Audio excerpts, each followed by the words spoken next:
chez vous et chez nous aussi ici en studio. Nous prenons notre envol pour de nouvelles aventures, pour de nouvelles destinations, petites balades dans la ville historique et capitale du Bénin, Porto Novo, pour découvrir son histoire et ses vestiges. Nous ferons également de l'afro-pop, ce genre musical propre à l'Afrique et inspiré de la musique américaine. Rebecca l'a essayé pour nous. Et pour les amoureux de la photographie, il existe un genre photographique assez particulier, assez atypique, propre à l'univers du football. Et c'est Hermone qui se charge de nous le faire découvrir. Et pour digérer ce menu, nous vous proposons de l'eau comtesse. Elle nous accompagne depuis un certain temps sur cette émission. Bonjour donc à vous. Préparez-vous, on embarque pour la ville aux trois noms.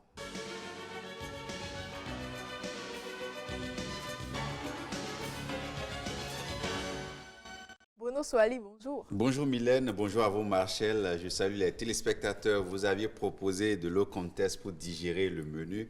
Mais pour ce notre menu, vous avez aventure, oublié d'ajouter une certaine viande qui est chère à une certaine ville du Bénin. Suivez mon regard quand vous posez vos valises à Porto Novo. Laissez-moi. Il est impatient. Bon, allez-y. Donc, bonjour Mylène, bonjour chers amis téléspectateurs. Marcel, Voilà. bonjour. Bruno, tu nous amènes sur une terre précieuse, la cité des Aïnovi. Exactement, une terre précieuse, précieuse pour ses hommes, précieuse pour son histoire, précieuse pour sa culture, précieuse pour tout le Bénin. C'est bien entendu la capitale politique du Bénin, Porto Novo. Donc je vous le disais, c'est une ville que vous aimez, que Marcel aime visiter tant. Nous allons la revisiter ensemble aujourd'hui à travers cet élément qui nous retrace son histoire et tout ce qu'il y a de beau à Porto Novo.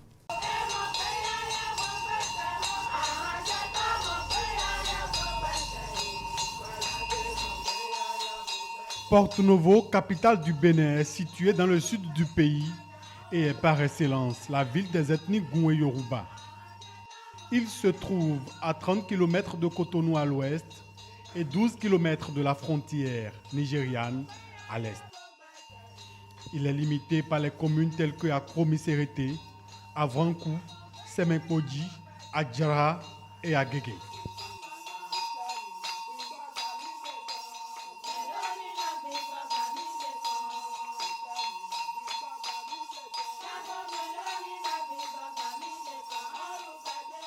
Selon la tradition orale, les origines de Porto Novo remontent vers la fin du XVIIe siècle, autour du mythe de trois chasseurs Adja. À partir du XVIIIe siècle, les explorateurs portugais, hollandais, anglais et français avaient organisé un commerce lucratif qui a conduit à la colonisation et à la traite des esclaves nègres. Ainsi naquit la cité qui s'est progressivement organisée dans le temps pour devenir Khogbonou pour les Adja, Adjache pour les Yoruba, mais aussi Porto Novo pour les explorateurs et les colonisateurs en 1742.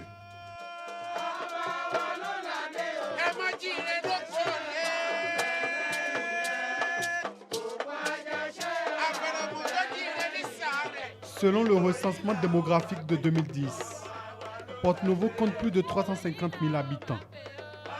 La forte proportion de la jeunesse caractéristique de la population de Porto Novo est un facteur de dynamisme pour le développement économique de cette cité. Mais elle exige pour une contribution efficace au développement des investissements, surtout sa scolarisation, son accès aux soins de santé et à l'emploi. Porto Novo s'étend sur un espace de 110 km². La municipalité a un relief très peu accidenté. D'une altitude de moins de 60 mètres, le relief présente par endroits des entailles. Ce sont de petites et moyennes dépressions en pente, très peu marquées. L'économie locale de Porto Novo repose essentiellement sur le secteur informel. Le secteur formel n'est pas développé. Cette situation est favorisée par la perméabilité des frontières bénino-nigérianes. Porto Novo compte 11 marchés, dont 2 avec une importance capitale. Il s'agit du marché central de Porto Novo et de celui de Wando. Le patrimoine culturel de la ville de Porto Novo est riche et diversifié. Ses quartiers afro-brésiliens aux magnifiques bâtisses, Ces quartiers coloniaux, ces musées et autres sites touristiques permettent aux visiteurs d'approcher l'histoire et la culture du Bénin. Elle accueille aussi certaines institutions de la République comme l'Assemblée nationale et la Cour suprême. En matière de sport, la capitale abrite le stade Charles de Gaulle où se jouent des matchs internationaux. Voilà, Mylène. Porto Novo dans toute sa splendeur. Dans toute sa splendeur, vous avez eu le temps de constater que c'est une ville, même si beaucoup reprochent à la ville d'être restée un peu dans l'histoire du point de vue de son architecture, mais je dis qu'il faut quand même, moi je réponds souvent qu'il faut quand même qu'une ville ait sa spécificité. Donc si c'est ça la spécificité, la particularité et l'originalité de Porto Novo, d'être une capitale, mais d'avoir gardé, je vais dire globalement, l'architecture historique. Donc moi je pense que si ça vaut la peine, donc c'est aussi ça, parce que aujourd'hui peut-être que si Porto Novo était une ville complètement rebâtie, belle, avec des immeubles un peu partout et qu'on n'avait plus son architecture historique, peut-être que ça aurait enlevé quelque chose à l'histoire en termes de connaissance de cette histoire-là. Peut-être qu'on ne la connaîtrait pas assez, mais aujourd'hui, lorsque vous voyez le type d'architecture, ça vous parle déjà. Si vous avez une certaine culture générale, quand vous voyez l'architecture à Porto Novo, ça vous parle déjà. Mais déjà, il faut dire, Mylène, qu'un mythe rapporté à la tradition orale nous dit que donc, la ville a été fondée par 3 chasseurs Yoruba venus du Nigeria. Mais cette tradition, en fait, elle est difficile à relier à des faits historiques, en fait. Donc, c'est une affirmation qui est souvent difficile à prouver. Et les historiens s'accordent plutôt à dire que la ville de Porto Novo a été fondée dans le courant du XVIIe siècle par des princes Adja, venus donc d'Alada, dans la zone peuplée des pêcheurs, les Tofinu, comme on dit souvent, sur les rives du lac Nokwe. Donc après la prise d'Alada par le royaume d'Abomey en 1724, il y a un nouveau royaume qui se reconstitue autour donc de Porto Novo sous le nom de Rogono plutôt. Donc c'est comme ça que tout a commencé, et au XVIIIe siècle, ou entre le 18e et le 19e siècle, donc la ville va connaître un grand essor commercial grâce à sa proximité avec l'océan Atlantique sur lequel elle ouvre un port qui est devenu de plus en plus prospère avec le temps. Alors, elle est utilisée comme débouché par le royaume d'Oyo. Et en 1730, en fait, un Portugais du nom de Caristus de Campos nomme la ville Porto Novo, un peu comme pour dire nouveau port en portugais. Donc vous comprenez l'étroitesse de l'histoire entre Porto Novo et donc le Portugal. Et donc, comme je le disais, sa relation ou sa ressemblance avec la ville de Porto a aussi inspiré ce Portugais-là, donc qui a nommé la ville donc Porto Novo.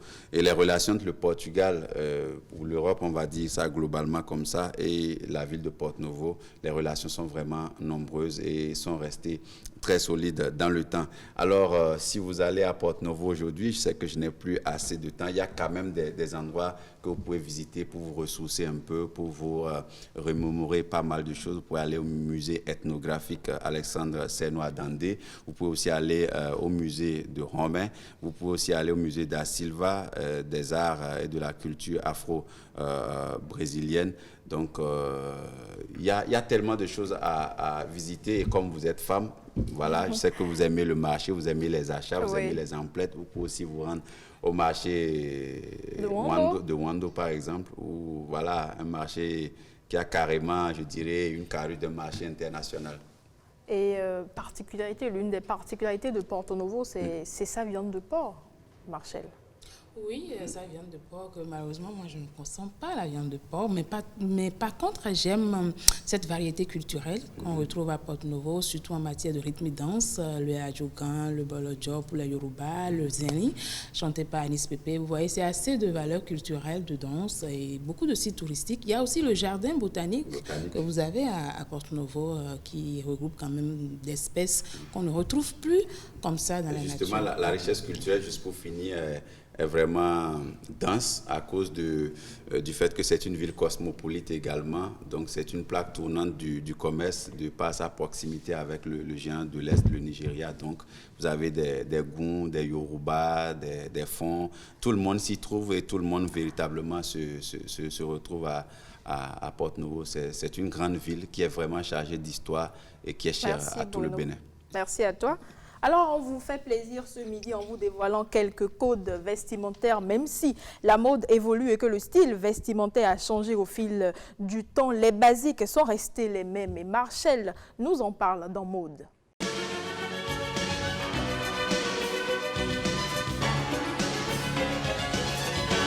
Marshall, tu nous parles du style vestimentaire hommes et femmes. Oui, nous allons parler du style vestimentaire dans la rubrique mode aujourd'hui. Déjà, qu'est-ce que c'est que le style vestimentaire? Quels sont les aspects qu'on doit prendre en compte quand on parle de style vestimentaire? Je pense que c'est l'objet de ce plateau. Et j'ai avec nous Monsieur Nassi Adjakidje Oslo. Oui. Bonjour. Bonjour. Vous êtes styliste ouais. et aussi secrétaire général de l'Association des créateurs de mode du Bénin.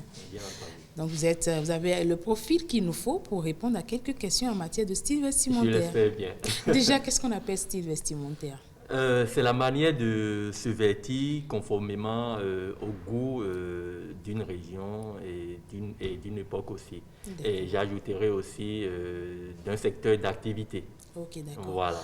Et quelles sont les différentes catégories de style vestimentaire que nous avons? Bon, on en a 8 que je vais essayer de citer pêle-mêle. Nous avons le style sportif, le style classique, le style romantique, le style bohème, le style rock, le style glamour, le style popé et le style campagnard. D'accord. Voilà. Donc, dans bien, hein? ces 8 styles, on peut en avoir encore d'autres. Styles hybrides, c'est-à-dire on peut les agencer 2 à 2 ou 3. Vous voyez, pour avoir d'autres styles encore, un mélange de styles. Ici au Bénin, on retrouve très souvent quel style? Bon, c'est ce mélange qu'on a passé aujourd'hui avec la globalisation, la mondialisation, et on retrouve tout grâce à nos réseaux sociaux. Quelqu'un a vu quelque chose sur un site ou sur WhatsApp, veut le faire les mélanges très rapidement. Donc on retrouve tout au Bénin. Mais avant de parler de ce tout-là, vous allez essayer de nous donner un peu plus d'explications sur les 8 différents styles que vous venez de citer. Par exemple, le style classique, qu'est-ce que vous voulez mettre dedans, etc. Pour qu'on puisse avoir un peu plus d'idées sur la question. Oui, là, vous me demandez de vous faire un cours en direct. Pour les téléspectateurs, ça prendrait plus de temps. Oui, ça prendra forcément mais plus de temps. Mais quelques exemples, par exemple. Le style qu'on retrouve habituellement au Bénin, c'est le style classique. Ça se retrouve chez les banquiers, chez vous aussi normalement, d'accord, mais on ne le voit pas. Vous parlez de vous, c'est-à-dire des journalistes, c'est ça? Des journalistes, voilà, chez vous, c'est le style classique. Il se comporte normalement pour être correct, pour aller au service. C'est ce que je mets dans le style classique. Et si je prends par exemple le style romantique, vous allez déjà penser que c'est un style... vous pensez déjà au style glamour, mais j'ai aussi cité le style glamour. Le style romantique aussi, assez codes, que peut-être vous allez m'inviter une autre fois et puis je vais prendre chacun de ces styles et puis vous les expliquer one by one pour que ça soit... Mais déjà, quels sont les critères qui entrent en jeu dans le choix de son style vestimentaire? Beaucoup de critères. Déjà, par rapport à votre goût, prononcé pour quelque chose. Et là où vous allez, d'accord, l'endroit où vous allez, c'est un critère. Et aussi votre corps d'activité, votre secteur d'activité, c'est aussi un critère. Okay. Voilà, le corps de métier. Ok. Et par exemple, quand on prend notre métier, le journalisme, vous avez parlé déjà du style classique, mais dedans, qu'est-ce qu'on y retrouve? Bon, déjà, au niveau du style classique, c'est déjà caractérisé par des coupes plus épurées. D'accord, des couleurs neutres, pas trop vives ou flashy. Et puis les vêtements clés sont les tailleurs chez vous, comme on a l'habitude de voir. Mais de plus en plus, comme le consommation local oblige, on voit que vous sortez de plus en plus de ce style classique et vous créez, d'accord, n'est-ce pas, d'autres tendances pour être à l'aise et aussi en fonction des émissions ou de ce que vous voulez faire. Parce qu'aujourd'hui, on a constaté que le studio sort de son cadre formel habituel, comme naturellement les animateurs et les trucs là, et les journalistes sortent aussi de leur studio, c'est-à-dire pour aller créer des choses. Vous m'avez invité ce matin, c'est que vous étiez dans un cadre purement culturel ou mode, donc forcément vous avez pensé à ça en vous habillant comme ça pour être à la mode. Donc, en gros, c'est ce que je peux dire par rapport à ça. Je rappelle que nous aurons d'autres plateaux pour faire la différence entre le style chez les hommes et le style chez les Bien femmes. sûr. Mais déjà, quand on prend par exemple les agencements qu'on doit faire de façon générale, qu'est-ce qu'il ne faut pas oser faire, qu'est-ce qu'il faut faire? Déjà, il faut vraiment faire attention aux couleurs. C'est-à-dire qu'on veut s'habiller. Oui. Quels sont les points sur lesquels on doit normalement mettre l'accent? Voilà, il faut faire très attention aux couleurs. Et vous allez dans un rendez-vous d'affaires et puis vous habillez dans une couleur très vive qui attire déjà tous les regards et l'attention vers vous. C'est déconseillé, je ne vous le conseille pas. Et c'est aussi déconseillé même chez les journalistes ou sur les plateaux de télévision. C'est pour ça, à l'entame, quand vous me posiez la question, je vous disais, ça dépend du coût, de là où vous allez et de votre secteur d'activité. Vous ne pouvez pas venir sur ce plateau dans un décolleté très osé, par exemple. Ce n'est pas possible. Vous pouvez mettre un décolleté, mais quand même plus ou moins décent. Un animateur ou un journaliste ne peut pas se mettre devant une caméra et puis porter une manche courte. Ce n'est pas possible. La chaussure que l'animateur porte doit avoir les mêmes couleurs que la chaussette, ou bien la chaussette doit avoir les mêmes couleurs que la chaussure pour que ça passe inaperçu et discret. Donc il y a beaucoup de codes qu'on peut suivre. Et dans mes recherches aussi, j'ai cru comprendre que le style vestimentaire est adapté au jour de la semaine. Que, par exemple, le lundi, ce qu'on doit mettre doit être...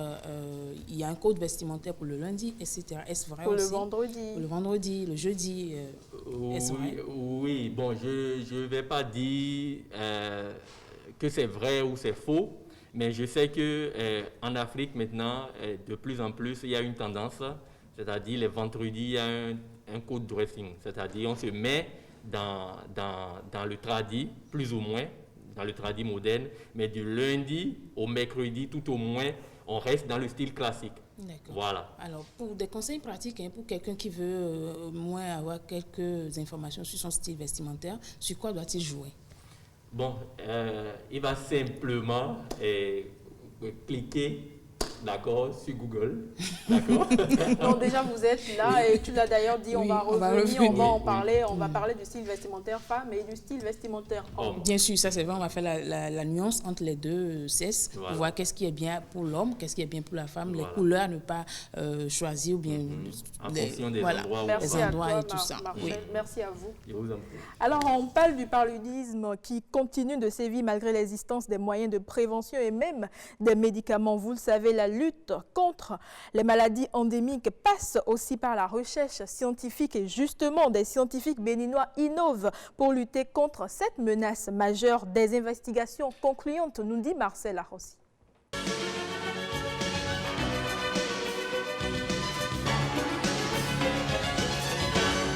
Marcel, bonjour. Mylène, bonjour, vous allez bien, j'espère. Je vais très bien. Et chez toi? Ça va très bien aussi. Tu merci. es en pleine couleur, explosion de couleurs, c'est bien ça, Mais moi, c'est oui, une vous explosion remarquez. de couleurs. Oui, une explosion de couleurs.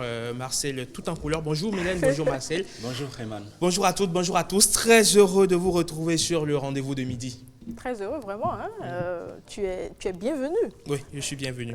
On cache ça pour tout à l'heure. Pour tout à l'heure. Alors Marcel, on parle du paludisme, des scientifiques béninois qui innovent.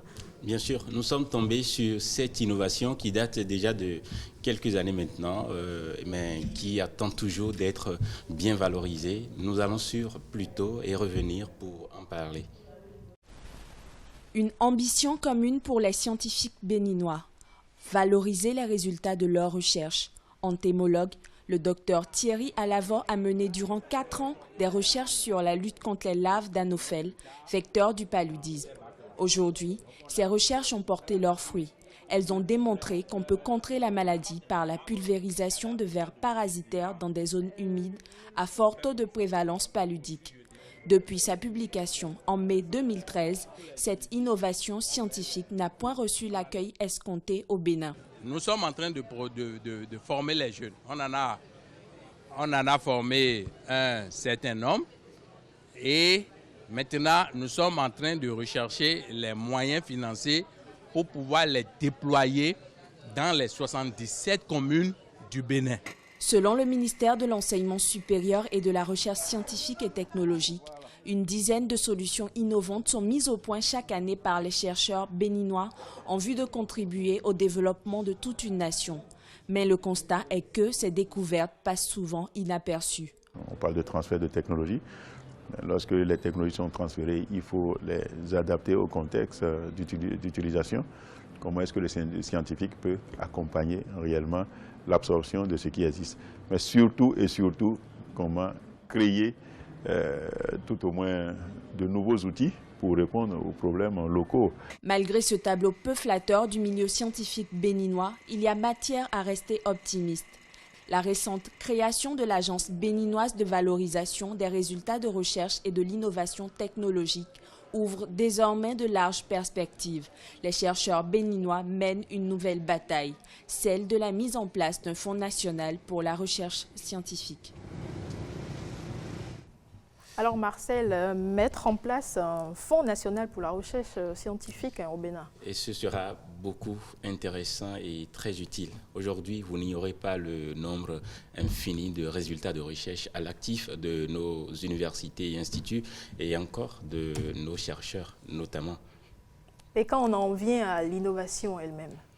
Oui, l'innovation, vous l'avez vu, si on arrive vraiment à finir avec les moustiques à la base, avant même qu'ils ne deviennent offensifs, vous imaginez ce que ça peut donner. Cette innovation, je vous dis, elle date de très longtemps, mais elle reste encore méconnue, elle n'est pas bien valorisée. Et c'est ça le problème qui se pose et qui demeure depuis toujours. Les recherches sont faites, les résultats sont disponibles. Il y en a un nombre très important de résultats de recherche aujourd'hui dans nos universités, des recherches qui datent de très longtemps, des recherches qui sont faites bien sûr par des enseignants, chercheurs de chez nous, béninois, plein d'innovations, oui, mais qui restent encore alors, méconnus, non valorisés, vous imaginez? Oui, finir avec les moustiques, finir avec le paludisme.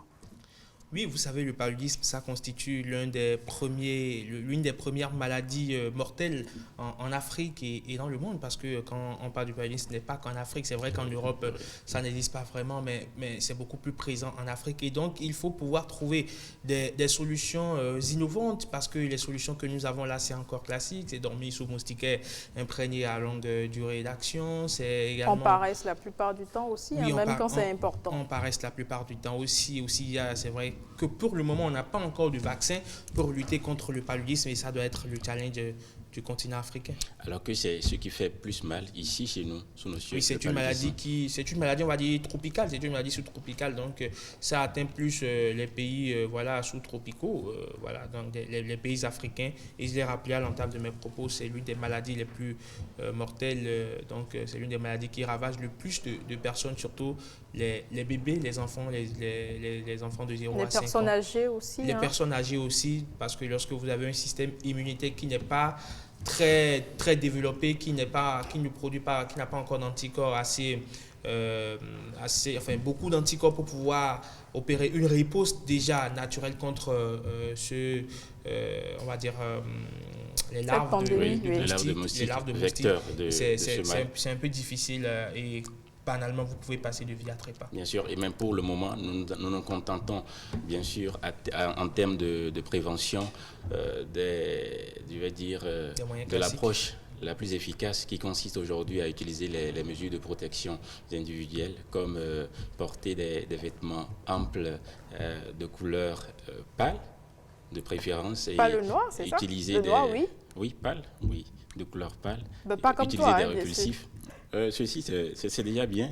C'est pas si pâle, c'est pas ample. Ah, d'accord. Mais bon, c'est avec beaucoup de couleurs. Et pour dormir, utiliser les moustiquaires imprégnés, comme on l'a toujours dit. On se contente de ça pour le moment, en attendant la valorisation des innovations et des multiples résultats de recherche que nous avons à notre disposition.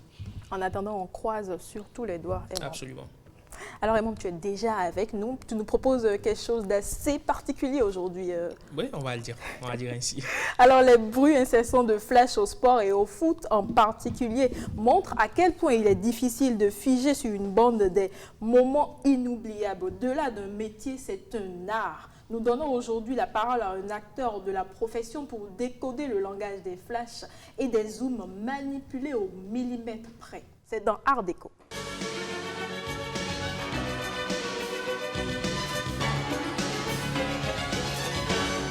Herman Amenga? Oui, Mylène. Tu es bienvenue, je le disais tantôt. Oui, je suis bienvenue. Alors, Mylène, aujourd'hui, je vous raconte une histoire. L'histoire d'un jeune garçon avec son jouet. Lui n'a Dieu que pour cet objet et celui-ci lui obéit à la perfection. En clair, c'est une histoire d'amour, une idylle qui se construit et qui se consolide depuis 4 ans et qui n'est d'ailleurs pas près de s'arrêter. Je vous raconte donc l'histoire de Geoffroy, un aficionado de la photographie, aussi passionné que rompu à la tâche, calme et précis et détaché. Toujours derrière l'objectif, un œil artistique. De la photographie d'art, non. Du nu artistique, non plus. Eh bien, c'est un domaine spécifique où la concentration, la célérité et surtout le flair sont les maîtres mots. Un monde où les sujets ne sont jamais statiques. Un monde où ça va à 100 à l'heure. Dans ce mouvement incessant, lui capte les actions, les cris, les pleurs, les rires, bref, il capte la vie. Et cette vie, c'est le football. Eh bien, avec cet appareil, il va et vient. Gambie pour les éliminatoires de la CAN 2019, Égypte pour la CAN elle-même et tout récemment Nigeria. Le jeune Geoffroy a le privilège d'être au plus près des grands théâtres de foot sur le continent. Avec lui, on évoque la photographie au football, un art singulier. Geoffroy, bonjour et bienvenue sur le rendez-vous de midi. Bonjour monsieur Herman. Comment allez-vous? Ça va très bien, vous? Je vais très bien, contente de vous avoir aujourd'hui. On a simplement l'habitude de voir vos réalisations, vos photos, mais voir la tête pensante derrière, c'est un privilège. Lui met les footballeurs sous les feux de la rampe, lui il allume ses flashs sur les footballeurs, mais derrière on ne voit pas toujours celui qui est à la manœuvre. Aujourd'hui, on a l'opportunité de le voir, Geoffroy à Balourd. Donc, il était à la dernière Coupe d'Afrique des Nations avec les Écureuils du Bénin. Ces belles images que vous voyez avec lesquelles vous faisiez vos statuts sur WhatsApp, c'était ça venait de lui, oui. Il était aussi à la manœuvre. Alors, Geoffroy, racontez-nous comment vous avez découvert la photographie. La photographie, disons, je l'ai... Tu l'as découvert, puis allez-y. Oui. C'était une passion, c'était tout petit. Disons que c'était tout petit. J'avais cette habitude-là de prendre tout ce que je voyais de beau en image. Et puis voilà, bon, c'est après le bac que je me suis vraiment professionnalisé dans le truc. Et pourquoi avoir choisi la photographie des matchs de foot? Il y a le nu artistique qui peut plaire à beaucoup de personnes. En tout cas, moi, personnellement, si je dois devenir photographe, je commence d'abord par le nu artistique. Il y a la photographie événementielle, il y a la photographie d'art. Mais pourquoi avoir choisi spécifiquement la photographie des matchs de foot? Je crois que c'est surtout la passion pour le football. Et surtout la passion pour le football qui m'a amené à choisir cette option-là. D'accord. Et depuis que tu as choisi ce métier, qu'est-ce qui fait ta particularité?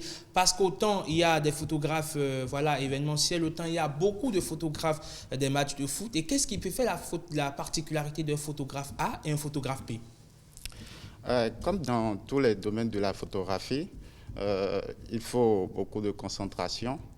La photographie sportive, par exemple, demande beaucoup de concentration et d'attention.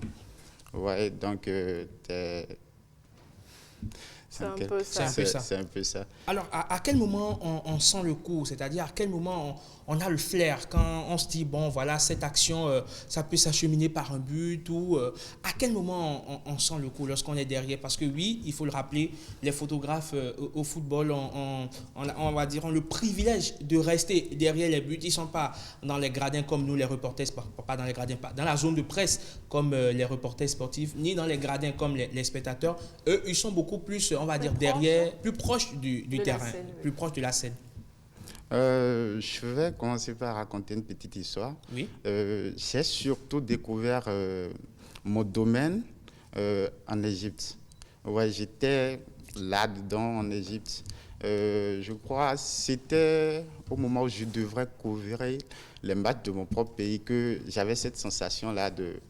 Je me mélangeais entre supporter l'équipe et prendre des photos parce que c'était vraiment pas la peine. Parfois, tu es complètement dans le match et... Tu oublies qu'il faut même prendre des photos. Qu'il faut même prendre des photos, ça devient compliqué, voilà. Mais on arrive quand même à gérer. C'était surtout au moment de match Bénin-Maroc, je crois. Bénin-Maroc, oui. C'était le stress le 8e de finale. Voilà, exactement. C'était stressant. Donc, voilà, c'était très stressant. Et comment on arrive à gérer ce stress et prendre de très belles photos et au final, lorsque vous regardez ces images, vous vous rendez compte que waouh, c'était quand même un travail d'orfèvre? Je dois dire que parfois, vous avez l'habitude de voir des photos sportives, que des joueurs. Parfois, la photo sportive, ce n'est pas que les belles actions du match. Vous voyez, un photographe sportif sur un terrain de sport doit, au fur et à mesure, d'autant plus qu'il est concentré sur les actions du match, il est en même temps concentré sur les supporters, le staff, les remplaçants, tout et tout. Donc, il est sur le terrain, il est plus sur le terrain que tout le monde. Il a un œil panoramique, voilà, on va dire. Exactement. Et comment on arrive à capter les émotions? Ça, c'est un travail qui demande assez de concentration. Je dirais. On a vu, oui, on a vu une image qui a circulé. C'est vrai que ce n'a pas été pris par vos soins, mais au détour du 8e de finale remporté par le Bénin à la Coupe d'Afrique des Nations, on a vu une photojournaliste marocaine avec son appareil photo en main, mais qui avait les larmes aux yeux. On va dire, rien que cette image témoignait quand même à elle seule de ce désastre que venait de vivre le Maroc, n'est-ce pas? Exactement. Et justement, comment vous faites, comme je l'ai dit, pour sentir le coup? Est-ce que, voilà, pour être photographe de football, il faut suivre une formation précise? Ou comment est-ce qu'il faut faire? Ou c'est quoi les astuces? Disons, si la passion en toute chose permet d'évoluer. Moi, par exemple, je viens d'un parcours un peu autodidacte, puisque j'ai suivi à la base une formation de réalisation cinéma. Donc, comme je l'avais dit, c'est l'amour ou la passion un peu pour les matchs de football qui m'a donné cette envie-là de rester dans ce domaine-là. Vous avez commencé la photographie, en tout cas de façon professionnelle, il y a 4 ans. Aujourd'hui, vous avez été sacré meilleur photographe de l'année au Bénin Showbiz Award.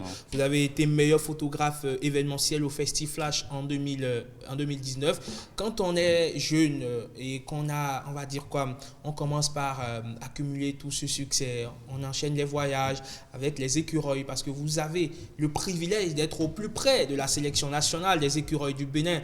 Combien ne sont-ils pas, voilà, ne seront-ils pas à vouloir, ne serait-ce qu'une fois dans leur vie, passer une journée avec les écureuils du Bénin? Quand on accumule tous ces succès, comment on garde la tête sur les épaules?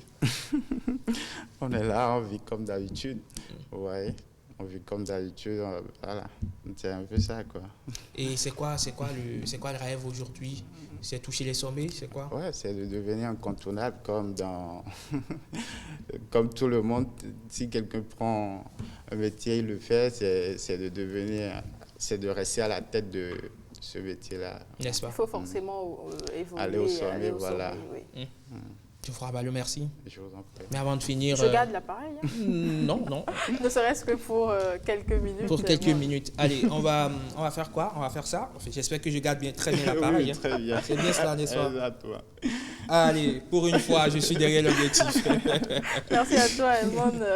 De l'afro-pop, la musique contemporaine de la pop africaine, Rebecca a essayé pour nous. Voyons ce que ça donne.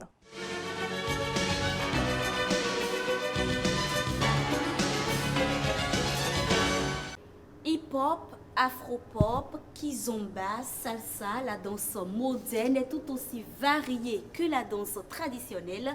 Aujourd'hui, nous sommes à la rencontre, à la découverte d'un groupe qui est spécialisé dans les danses modernes.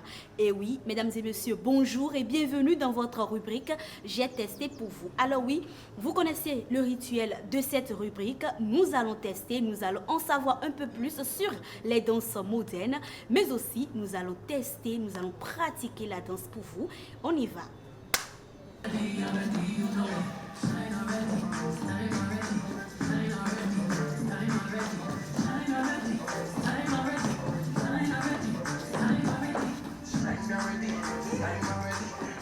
madame. Bonjour. Comment vous allez? Super bien. Et vous? Ça va très bien. Super. Alors on est là aujourd'hui pour en savoir un peu plus sur votre groupe. Déjà le groupe c'est quoi? Qu'est-ce que vous faites ici?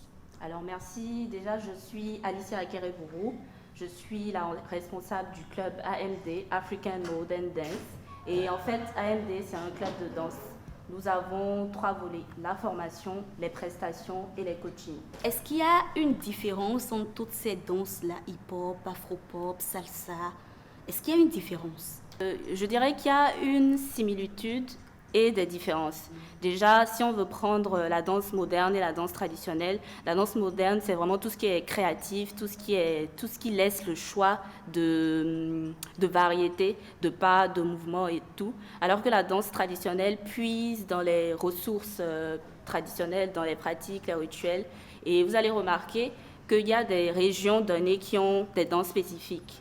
Donc c'est un peu ça au niveau des différences. Mais toujours est-il que les deux, que ce soit dans le monde de la danse moderne comme celui de la danse traditionnelle, c'est vraiment la passion qui est le nœud commun. Déjà, qu'est-ce qu'on va faire pour la pratique? Alors, on va monter une petite choré sur un son afro-pop de Mike T. On y va alors? Alors, toute séance de danse commence nécessairement par un échauffement. Donc, nous allons commencer dans 3, 2, 1, c'est parti. Vous allez juste faire ce que je fais. C'est vraiment juste pour relaxer le corps. D'accord? D'accord? Avancez avant le nez. On va faire ce mouvement-là. D'accord? Je donne le top. 5, 6, 7, 8.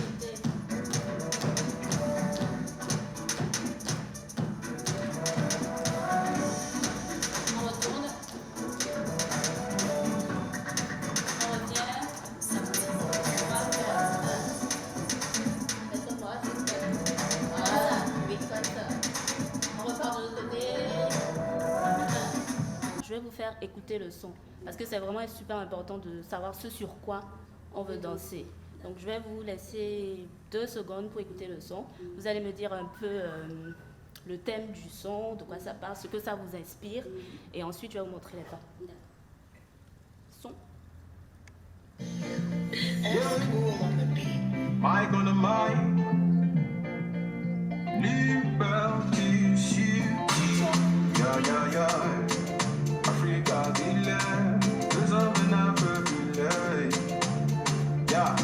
Oh mon bébé, toi et moi on est super butés, collés serrés, battez-moi son déhanché, tu la pipe et m'a rappelé. Alors, donc le son, est-ce que ça... C'est beaucoup plus de la douceur. De la douceur. Un peu vers salsa. Oui, un point pour vous. Salsa, oui. Et puis, ça parle de l'amour. Ça parle de l'amour. Super. Mais finalement, vous décelez bien les thèmes des chansons. Donc, qui dit douceur, qui dit amour, qui dit salsa revient à quoi, selon vous, en termes de mouvement? Il faut aller très doucement, selon moi. Il faut aller doucement, pas trop brutal. Pas trop brutal. Mais pas trop douce non plus. Oui, je suis d'accord. 2 points pour vous. Donc, effectivement, le son, il parle d'amour, il parle de douceur. C'est un mélange. Comme vous avez dit, c'est pas forcément hyper lent. Ça varie. Et voilà. Donc, on va commencer.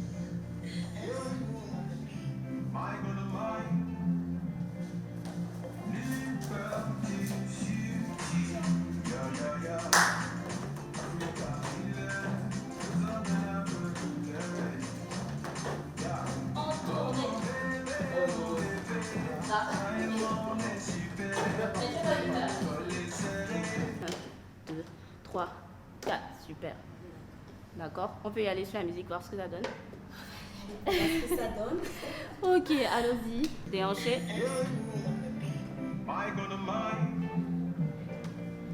1, 2, 3, 4, go! Et on tourne.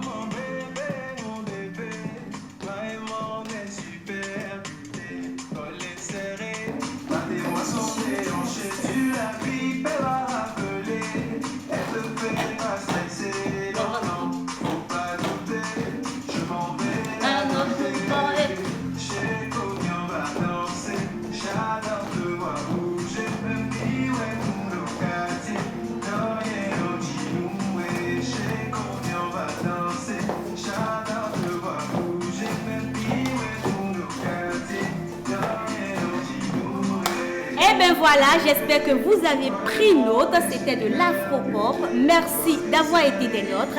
À bientôt.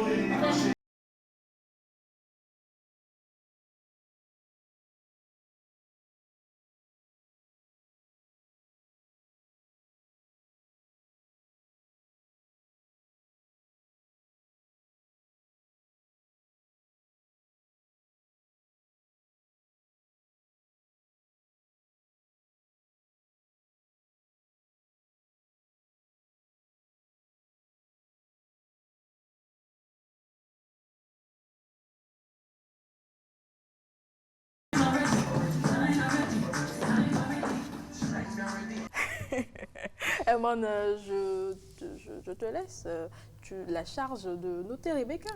Oui.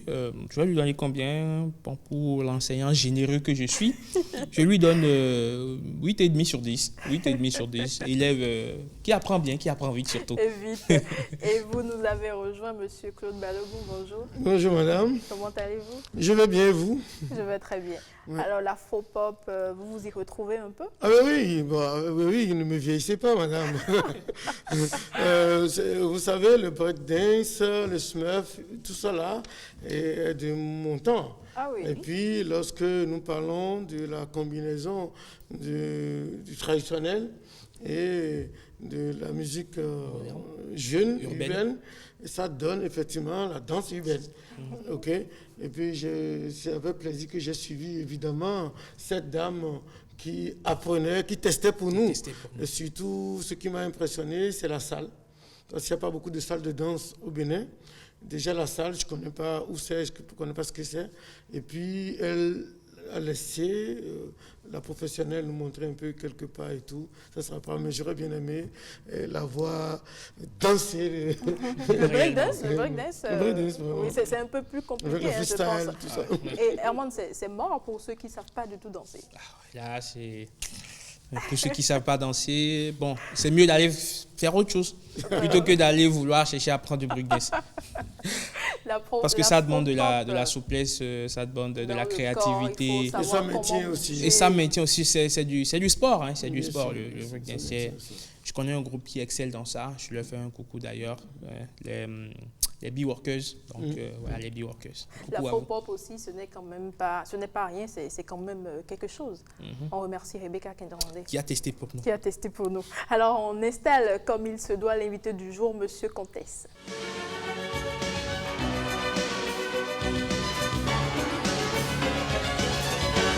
Alors, Monsieur Claude Balogun, le jeu, il continue.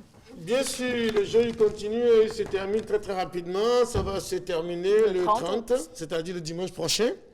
Et je suis là dans cette toute dernière émission pour dire à ceux qui doivent pouvoir envoyer leur coupon de le faire très vite parce que nous allons rapidement faire le tirage dans la foulée et faire la remise des lots dans la foulée. Est-ce que vous voyez? Si vous le permettez, je rappelle rapidement les numéros afin que les gens peuvent appeler. On va rappeler d'abord le principe du jeu. Oui, bon, le principe aujourd'hui, à quelques jours, ils connaissent déjà tous. Le principe, c'est...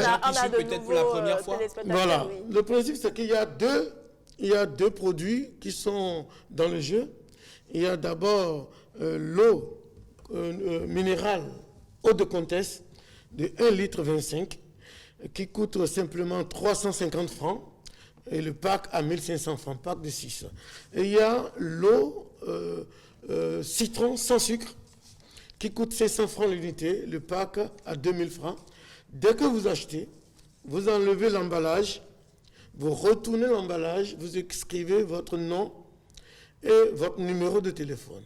Et vous nous faites parvenir ce coupon. L'idéal serait d'écrire avec un marqueur pour que cela ne s'enlève pas.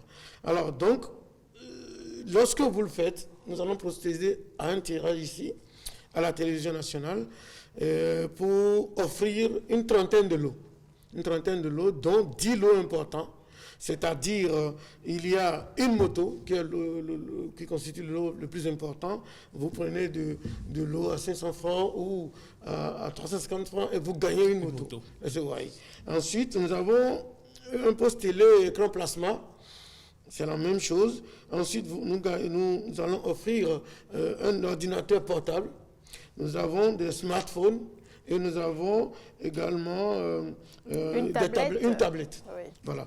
Ensuite, nous aurons 20 lots de consolation, c'est-à-dire constitués de bons pour de l'eau, des t-shirts, des casquettes, des masques et autres. D'accord. Voilà. Et vous êtes venu ce midi avec un bidon de 10 litres. Oui, c'est notre produit star.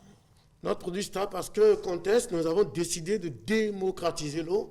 On a voulu montrer à tout le monde que l'eau peut se consommer propre, pure, sans autre forme de déchets, mais dans une qualité exceptionnelle, à un coût très très réduit.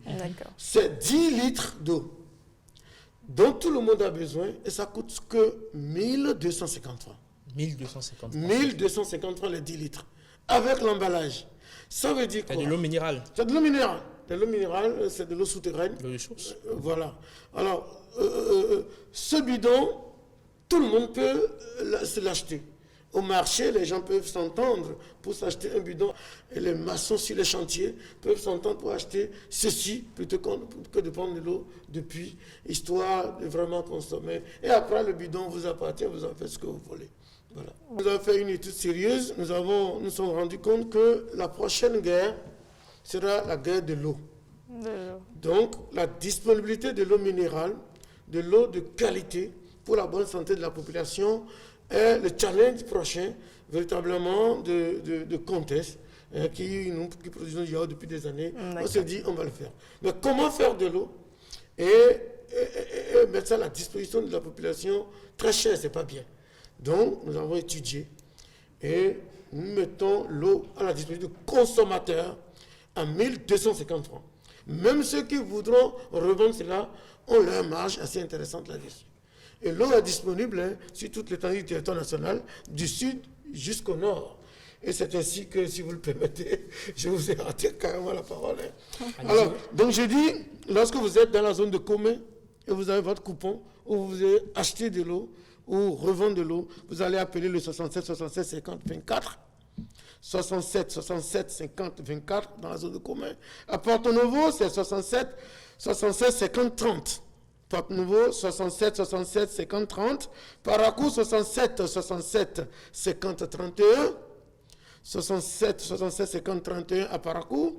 Boycon, 67 67 50 32. Boycon, 67 67 50 32. Natitengu, nous avons notre représentant qui est au numéro 67 67 50 34. 67 67 50 34 pour Natitengu. Et Kandi, nous avons 69 28 92 23. Kandi, 69 28 92 23. Et vous avez quelques jours simplement pour envoyer vos coupons parce que le tirage se fera rapidement autour du 2 et le 3. Et dans la foulée, on va faire la remise. Ah bon? Oui, c'est intéressant. Donc, tout ce que Comtesse nous propose, merci. Merci, je crois. Je vais prendre une gorgée. Voilà. Parce que Mylène est sur le plateau depuis quand même pas fait de l'eau. Je vais prendre une gorgée. Je ne suis pas Madame Comtesse. Bon, enfin, si vous voudriez bien être Madame Comtesse, ça ne sera pas de refus. D'accord, un dernier mot? Non, le dernier mot, c'est de dire que eau de Comtesse, c'est l'eau du Bénin. Eau de Comtesse, c'est l'eau du Bénin. Nous voudrions bien que tous les Béninois consomment de l'eau de qualité pour leur santé. Nous avons plusieurs diversités dans notre proposition. On reviendra et on risque de rester avec vous sur toute l'année parce qu'on a un autre jeu que nous lançons dans la foulée jusqu'à la fin de l'année pour ceux qui n'auront pas gagné. Et nous avons de l'eau de fruits citron sans sucre pour les sportifs, pour digérer, pour sentir le goût fruité. Merci à vous. Et puis nous avons de l'eau de fruits citron sucré cette fois-ci. Pour vous, madame. Oui, merci à vous. Alors, pour finir avec ce plateau, on suit ce spot. Grand jeu Tombola Comtesse. Le département Comtesse Innovation, avec sa nouvelle gamme de boissons, vous offre un grand jeu Tombola du 15 février au 31 août 2020 avec beaucoup de lots à gagner. Une moto, un poste téléviseur, une tablette, un smartphone, un ordinateur portatif ainsi que de nombreux lots de consolation. Comment jouer? Achetez votre bouteille d'eau, eau de fruits citron sans sucre à 500 francs ou eau de Comtesse à 350 francs chez votre distributeur. Écrivez au marqueur et au verso de l'étiquette votre nom, prénom et téléphone. Déposez l'étiquette remplie auprès de votre distributeur ou auprès de tout véhicule Comtesse et le tour est joué. Après le tirage, vous pouvez faire partie des heureux gagnants. Comtesse, à tout moment, mon seul réflexe, c'est la bonne eau. Comtesse, le plaisir de tous les jours. Eau de Comtesse, l'eau du Bénin. Alors, un plaisir d'avoir été en votre compagnie. On remercie toute l'équipe du rendez-vous de midi. On a fini pour aujourd'hui, on a fini pour cette semaine. On se retrouve la semaine prochaine. N'oubliez pas les gestes barrières, n'oubliez pas vos masques et surtout, prenez soin de vous. Ciao, ciao.